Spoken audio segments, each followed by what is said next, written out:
Hi, welcome to Veggie 360, where you'll learn how to grow great tasting veggies year-round in small spaces. In today's video, I'd like to take you on a short tour of the garden. This is actually part of the fall gardening series. It's a continuation, just kind of an update of the garden.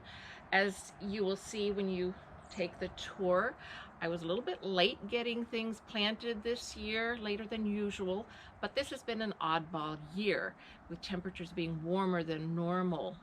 We've had excellent plant growth, as you will see.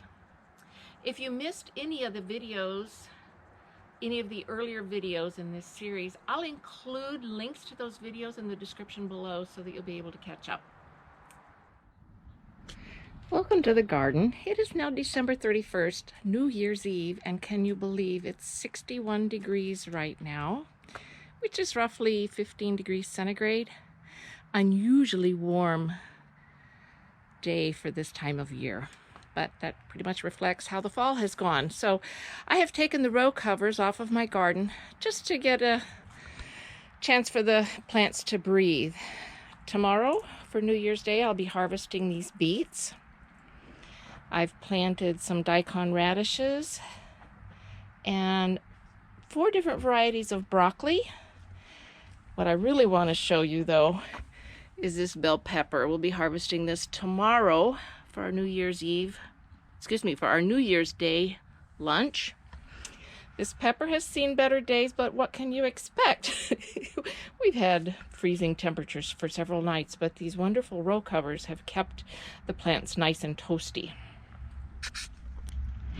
Okay, in this bed we have, I think, 3 different varieties of broccoli, as well as some radishes that I should be able to harvest before long, some beets, different varieties of lettuce, as well as some spinach, some Swiss chard, and some kohlrabi, and some tatsoi.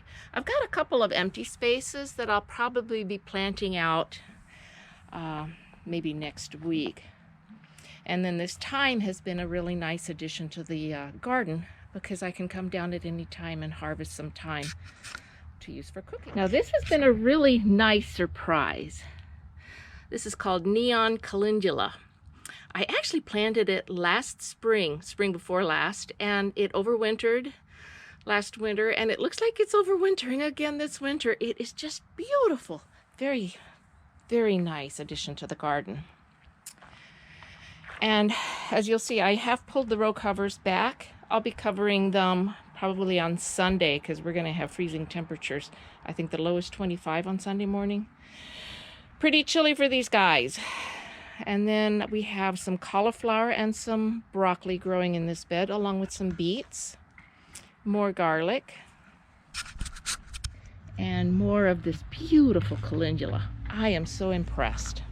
Now we have purple cauliflower, as well as some more daikon radishes, regular radishes, and check out this alyssum. Oh my gosh, it has overwintered beautifully. Several varieties of kale, several varieties of broccoli. And then over here we have catnip, as well as purple cauliflower and some more broccoli. Now this bed here, I'm just going to go ahead and leave empty for now. I had planted burgundy okra in here, and when I pulled it out, I noticed that several plants, which had been stunted, actually had root knot nematode issues. So I want to let this bed go empty. Now this part of the garden has several empty spaces. I'm going to be putting in some mustard greens, maybe some more daikon radishes, and some spinach. I haven't decided if I want to cover this or not. It seems to be doing quite well as it is. I ran out of time this fall, so as you'll see, there's lots of empty spaces where I could have things growing. But what is growing, the difference between what got covered and what didn't is quite apparent.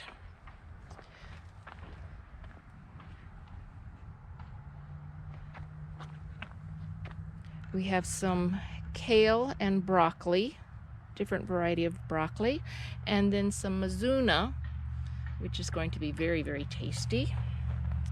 Some more purple cauliflower, and actually some purple Brussels sprouts. Lots of mustard growing in here.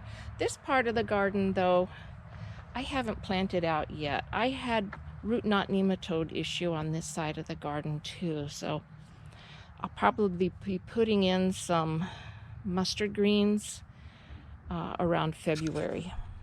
Now this is what I really wanted to show you. Check this out. This bed has been covered beautifully. We have rhubarb, Brussels sprouts, dazzling blue kale, which is stunning. Now I have been harvesting things in this bed pretty aggressively for some meals as well as smoothies in the morning. So lots of leaves have been harvested on this one. But look how well things are growing. Again, I was late getting the fall garden in for a variety of reasons, but this has been such an oddball year. Things that I just put in a month ago have actually germinated because of the row cover and are growing quite nicely. These collard greens we're going to be harvesting tomorrow for our New Year's meal. Bring us luck for the new year. We have red Russian kale, some more broccoli, and some more mustard greens. But again, things are quite small still. Oh, and some pet chai or bok choy, which will be really, really nice. Well, I hope you've enjoyed the tour of the garden. If you missed any of the other videos in this fall gardening series, I have included links in the description below so that you'll be able to catch them. If you like this video, please hit the subscribe button so that you don't miss out on any future videos. Thank you for watching. Bye-bye now.